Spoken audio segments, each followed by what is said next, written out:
Да, се враќаме во студиото, продолжуваме со Здраво Македонија, секако и со нашите денешни гости да позборуваме на актуелни теми.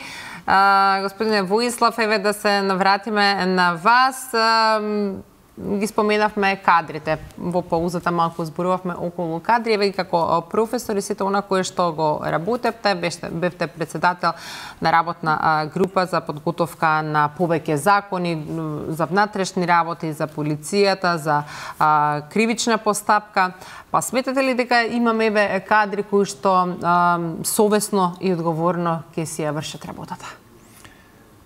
Најголемиот број кадри кои имаат знаење, компетенции и вештини, мислам дека се тргнати на страна.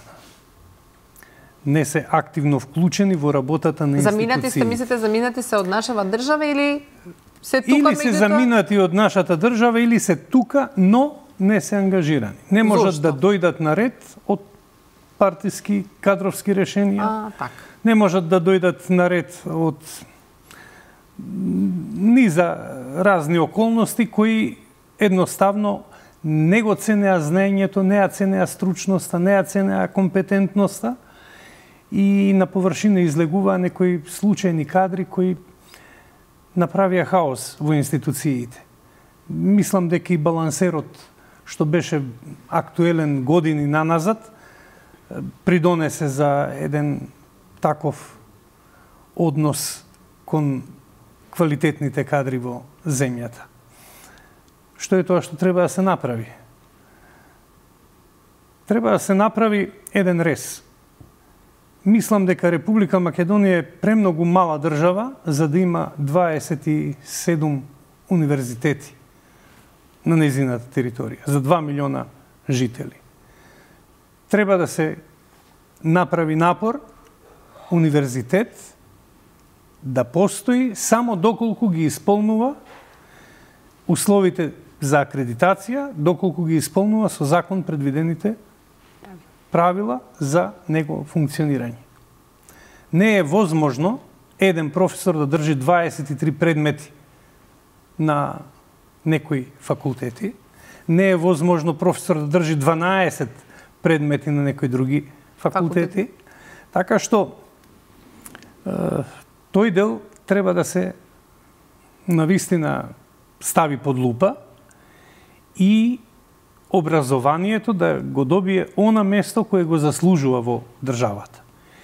И втората работа која треба да се испочитува до крај, тоа е уставната определба дека сите работни места се достапни за секого под еднакви услови. И вториот елемент, тоа е стручност, да се почитува стручноста, компетентноста, знаењето и вештините. Ако се пристапи на еден таков начин, во тој случај ќе имаме и просперитетна држава, ќе имаме и задоволни луѓе и на тој начин ќе можеме да ги вратиме оние млади кадри кои ја напуштија нашата држава. Затоа што сепак, каде и да одат, тие се дел од овој народ. Така е. И го мислат најдоброто на сопствената држава. За жал, денес немаме таква состојба и мора ни се одлеваат кадрите и мора образованието да го добие она вистинско место кое го заслужува. Ова што денес го имаме, мислам дека е многу порозно, многу неквалитетно и се профилираат, несоодветно, се профилираат кадри без практични знаења, без практични вештини. И кои што доведуваат до резултати кои што се секако несакани за сите нас. Ја би се надоврзала на господинот Воислав. Значи, не дека немаме професионалци, ги имаме, не се сите отидени и одлејани од државата. Не се. Многу е значено, не се партиски определени, ја знаат работата, позад скриени се за други области слично. Ако тие успее сега овој систем да ги извади на виделина и да ги стави во функционирањето и раководењето на системот, ќе биде многу подобро. Од најмладите до најстарите, сепак ние мора да мислиме за младината што доаѓа. Така, па таа младината е свеста на едно општество, иднината на едно општество и ги двигател, меѓутоа треба да имаме здрави постулати, секако и за тоа доколку гледа таа една младина дека овдека без разлика на својот капацитет кој што го има да го даде за оваа земја, тоа не се почитува, не се нема одговор и не се поставуваат на позициите кои што го заслужуваат, тие се заменуваат. Па така е, ви професионалците имаат деца и се ако тоа дете на некој професионалец го гледа родителот, па кога не успел мојот родител да мисли дека е добар, да. Што очекуваме другите? Така да системот е некако врзан. Да, секако дека е врзан. Господин Војслав, вие како поранешен член на Државната комисија за спречување на корупција, кадеете на некој начин затајува системот? Еве видовме низ за пропусти кои што во овој случај некако многу прашања, многу институции се отворија пропусти во многу институции, многу прашања кои што на некој начин гледаме како што самите велите порозен е системот. Системот е порозен, а корупцијата е многу жива, многу активна. Проблемот е во тоа што системот беше така поставен да е подложен на корупција. Самиот систем е подложен на корупција. И тоа почнува од образованието, па натаму до функционирањето на институциите. Проблемите произлегуваат од сите сфери. Клучно е од образованието да се стартува. Затоа што за корупцијата се учи од мали носе. Не може да се добие ова или она, не може да се добие повисока оценка, дај ќе поразговараме со професорот или со професорката. Или со професорката. Да. И на тој начин се воспоставува една многу лоша пракса. Од мали децата ги подучуваме на тоа дека покрај регуларниот пат има и некое споредно патче кој може да заврши работа во дадена ситуација. Треба да се заборави на сите тие споредни патишта. Затоа е потребна транспарентност во работењето на сите институции. Потребно е почитување на сите изградени правила кои важат за секоја една институција. Натаму, неопходно е се она што ќе се забележи како обид за корупција или простор за корупција да биде ставено под лупа. И нема пардон во однос на одговорноста за тие што се вплетени во таа мрежа. Јас морам да кажам дека во 2011 година ние баравме законските решенија да ги ставиме во Државната комисија за спречување на корупцијата под лупа, за да видиме дали како законско решение остава простор, остава пукнатина, процеп, каде што можат да се одредени одредби толкуваат на овој или на оној начин, што остава простор за коруптивно однесување. Меѓутоа, за жал, не се дозволи таков пристап во работата, па почна да се носат закони со европски знаменца, кои не подлежат ниту на јавна дебата, не подлежат ниту на критика од стручната фела. Да. И се доведовме и оние луѓе кои што го работеле, тој кои што ја знаат проблематиката. Така е. Тие беа ставени на страна, едноставно не можеа да учествуваат во креирањето на тие законски решенија. Затоа е добро сите оние кои имаат некаква надлежност во сферата на борбата против корупцијата, а пред се тука е Државната комисија за спречување на корупцијата, да се вклучат во анализата на законските решенија, во усогласувањето на законските решенија, затоа што денес имаме една контрадикторност на различни законски решенија во една општествена сфера. Так. Сето тоа треба да се стави под лупа и да се усогласат сите активности на сите институции да водат во една насока, а не едни да тераат на една страна, другите на друга страна. Тоа е базичната работа која мора оваа власт да ја разбере и да тргни во рестарт на целиот систем. Така. Тоа е еден круг и сега кога нели како велат еден круг кога не функционира една, значи невозможно е да часовникот. Систем е часовникот. 60 отчукување на сказалката на секундарникот значи поместување на едно место на сказалката за една минута. А 60 негови исчукувања значат поместување на сказалката која ги означува часовите како за едно место нанапред.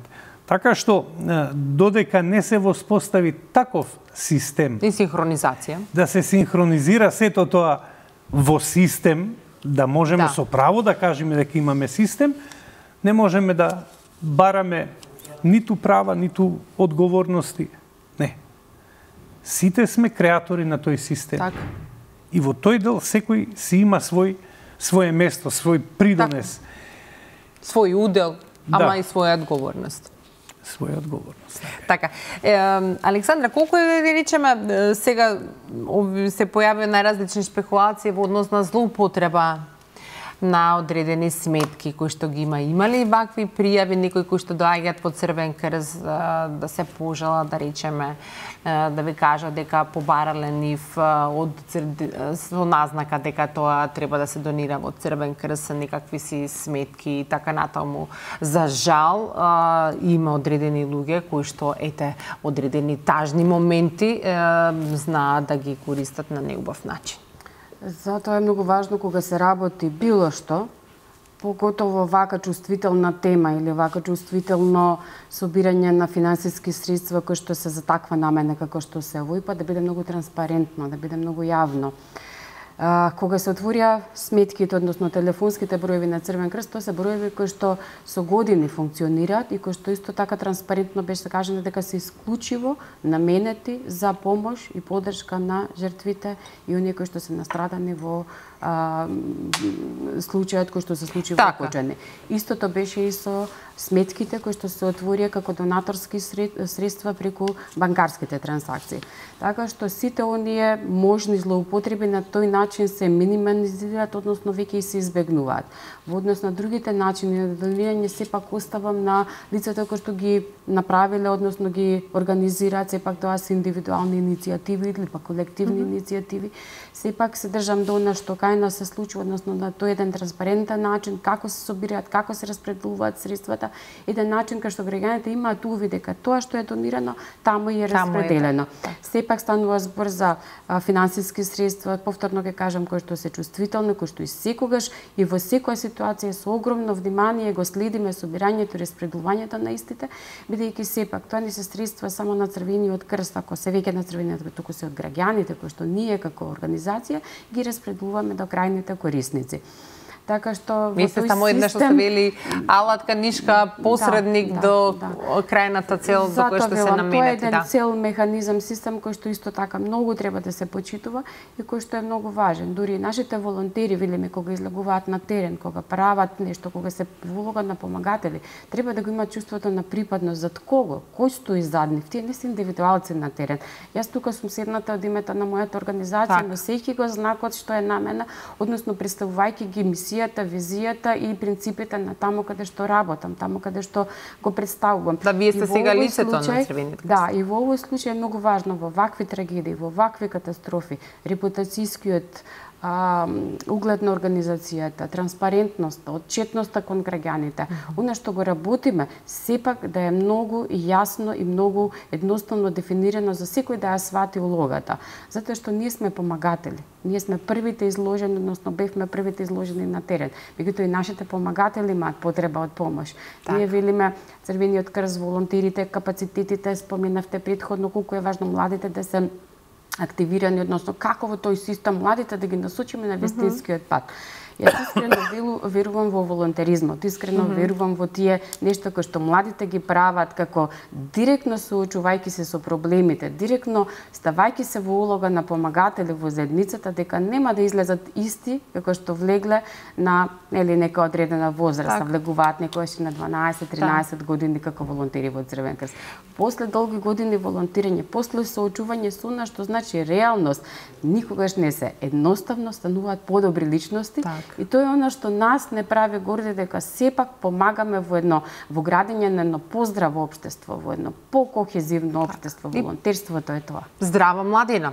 Како што беше и ете нашиот херој, како што го нарекуваме Александар од Виница, кој што спласи несомнемно храбро влезе и спасуваше човечки животи баш затоа што бил дел од оние акции, соработки кои што Црвениот крст ги има како организација со основните средните училишта, каде ще се учат младите како всушност може да се постапува при одредени елементарни Тоа беше и неговиот исказ, каде што тој колку ете соработувате со училиштата? Така, среќна околност што тој самиот бил неколку недели или месец претходно на обука за прва помош, каде што ги учел тие и основи на првата помош, мислејќи како да влезе во таква зачатена просторија, дека тој имал чувство на одговорност кон другите, меѓутоа и како самиот да се заштити, бидејќи не е само да се направи делото, сепак мора многу трезвено да се размислува во тие моменти. Првата помош за нас е многу важна како организација, како делување, бидејќи таа е животоспасувачка вештина. Значи, првата помош не мора секогаш да ја даде некој што е лекар, односно обучен медицински, меѓутоа задолжително треба да ја даде тој што е обучен за давање прва помош. Значи, тука нема импровизирање, тука нема играње со и животот, некојаш е тенка границата помеѓу живот и спасување на живот, односно другата крајност, така да само добро познавање на прва помош може да биде основата да се укаже истото, односно да се даде. Многу полагаме преку нашите дневни центри, односно Центарот за прва помош во Скопје и првата помош, тоа е за возачи, за работни организации.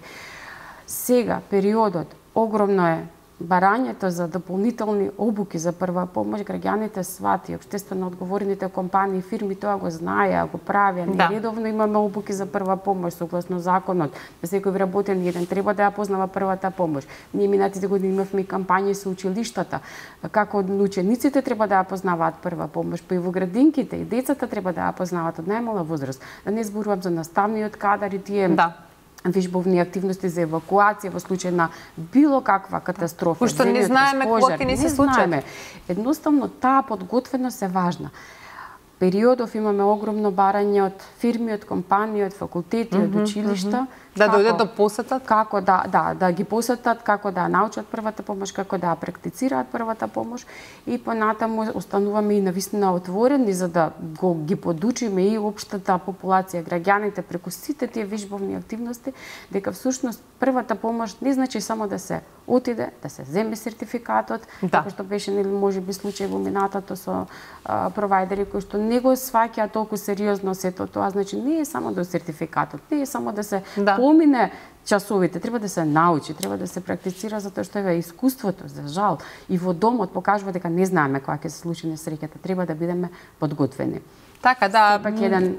Така и една вештина. Така една вештина која што и драго ми е што младиот Јован од Виница навистина и собра и дополнителна храброст да јавно зборува за сето она кое што го преживел во таа несреќа, да на некој начин постојано велиме на различни ни се овие нови генерации, но еве иако речиси изгубивме една генерација во Кучани, оние кои што остана сепак кажуваат дека можат да се оди понатаму, волни се, нели да се градат како личности, да бидат дел од оваа држава како здрави граѓани со одговорности, со сето она кое што треба да го има една младина на една држава.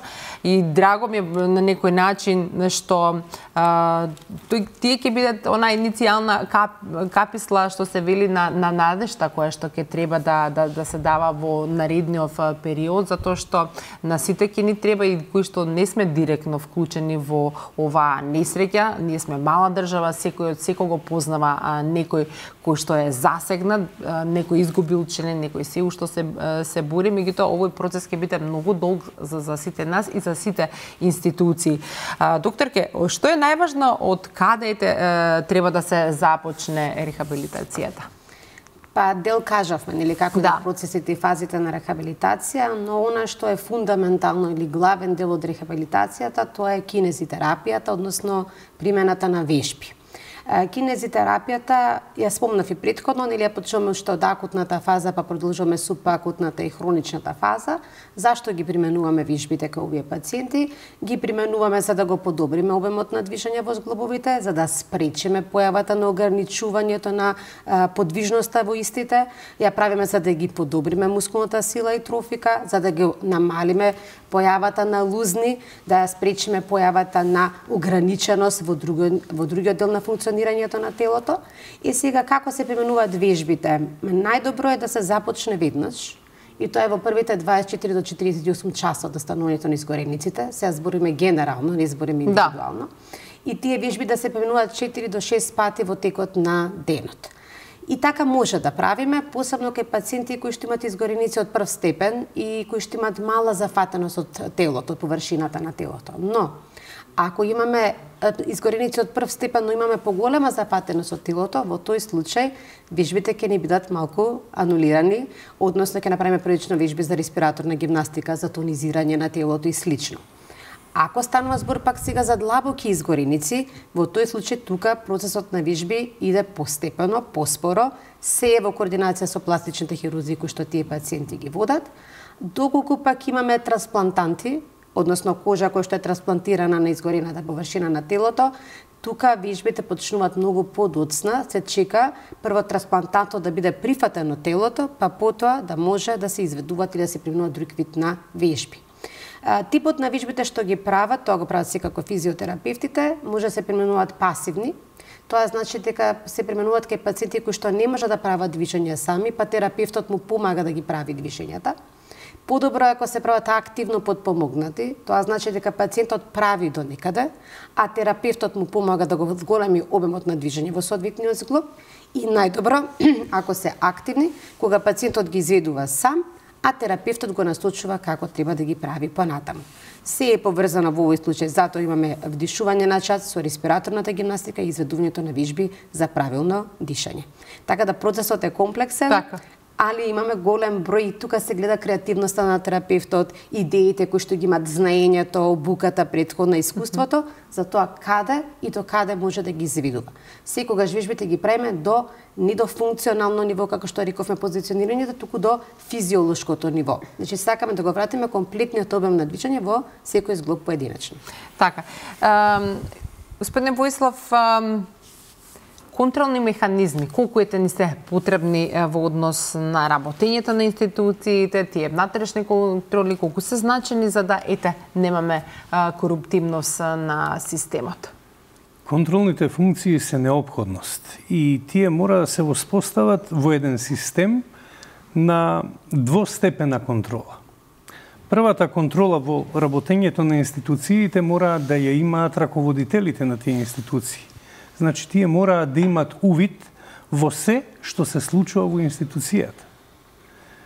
Затоа и посредната одговорност сега во случувањето во Кочани, градоначалникот не може да не знаел што се случува во дворот. Да, во дворот.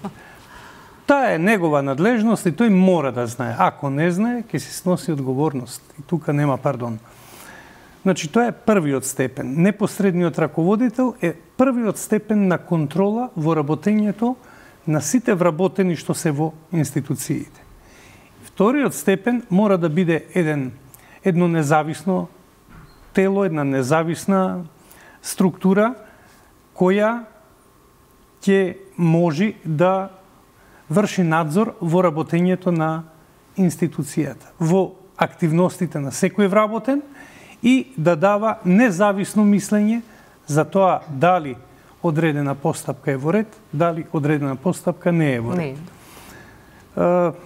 Во Министерството за внатрешни работи постои посебен оддел за внатрешна контрола, професионални стандарди и криминалистички истражувања, кои ја следат работата на сите полициски службеници. И во таа смисла на поплак од граѓанин, на допрен глас, на анонимки, се постапува и доколку се констатира дека се прекршени стандардите на полициското работење, дека има некоректност во работењето со странките, неисполнување на работните обврски, се превземаат мерки за санкционирање на Да, и за жал и тука вработените. излегува многу службеници кои што злоупотребувале својата Дефинитивно, дефинитивно. Злоупотребите се придружна работа во функционирањето на сите институции. Да. Затоа што спомнав и преска, ние немаме проблем со поединечна корупција. Ние имаме проблем со системска корупција. Каде што системот е ерозиран и нема некој сегмент кај што може да доприти да кажете ова е здраво ткиво. Освен би го спомнал Заводот за Државниот завод за ревизија, во кого има максимална доверба и сметам дека една од респектибилните институции во државата која честно, поштено, стручно, компетентно си ја врши својата работа. Сите други институции, кои повеќе, кои помалку, се подложни на корупција и се еродирани. Внатрешната контрола е многу битен механизам и сметам дека треба да се воспостави во сите институции. Тоа сега сакам да кажам, не само што се однесува до полицијата, не само да до полицијата. Во сите институции. Во сите институции. И тој систем мора да биде функционален. Има различни решенија во светот. Се земаат луѓе кои се во пензија, се стручни, компетентни, со знаење, независно, не се вработени, им се дава како проектна задача да проследат одредена работа, дали е во ред или не е во ред. Нивниот став, нивното мислење... Што нема да бидат субјективни? Нема да бидат, затоа што не се веќе во системот, надворс од системот.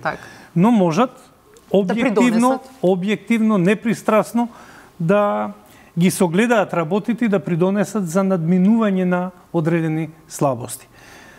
Сакам да напоменам дека во периодот додека бев помошник министар за внатрешна контрола, ние не само што ги следевме состојбите и санкциониравме одредени полициски службеници, туку ние дававме и насоки што е тоа што треба да се измени во методологијата на работа, што е тоа што треба да се измени во одредени подзаконски акти, за да се направи простор да дојде до израз професионалниот однос.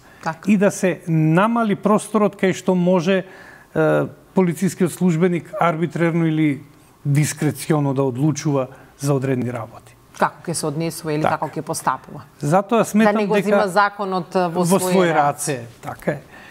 И уште една работа има во тој дел на присилбата, би сакал да кажам, дека многумина кога велат за употребата на присилни средства од страна на полицијата, велат дека раката не е кантар. Да, раката не е кантар, меѓутоа мерниот инструмент на полицискиот службеник мора да биде во главата. Значи, раката не смее да биде кантарот. Раката мора да биде само спроведувачот на она што во главата на полицискиот службеник се случува. Ова го говорам низ призмата на полициското работење, но тоа се однесува за сите институции во државата без исклучок. Затоа што сите институции постојат заради граѓаните. И тие мораат да бидат сервис на граѓаните. Така е. А не обратно. Така е. Ви благодарам многу. За жал, времето брзо ни изминува. Тука ќе мора да го заокружиме ова утринско наше дружење. Се верувам дека и во други некои околности за убави теми повторно ќе зборуваме во утринската програма. Ви посакувам убав ден и да се видиме повторно. Почитувани наши, овој дел го заокружуваме, како што знаете, во изминатите денови со уште едно музичко издание, спот од ДНК.